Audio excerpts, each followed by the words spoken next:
becoming the topic of public conversation. And as the president accurately said, that very well might be a crime. But that doesn't deal with the underlying issue, which is once those transcripts were presented to the White House, that began the erosion of confidence the president had in his own national security advisor. It was those revelations that led Mr. Trump to ask Flynn to resign, essentially firing him.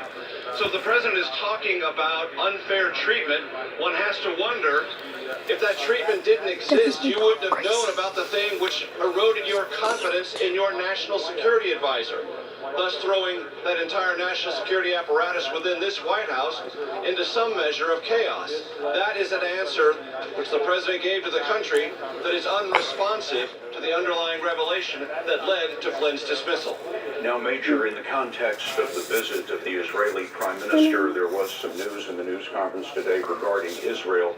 For many decades now, the United States has supported what's called the two-state solution, that there would be a Palestinian state created side by side with Israel. The president stepped slightly away from that over these last few minutes.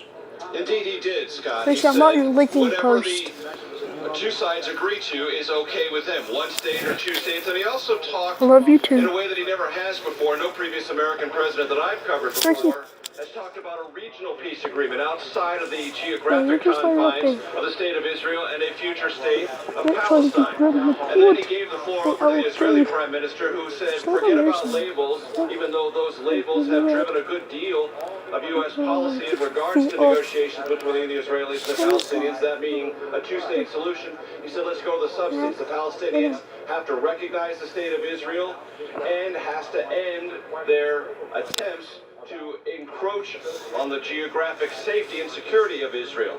Those are the preconditions the Israeli Prime Minister has said have always been the substantive matter involved in negotiations.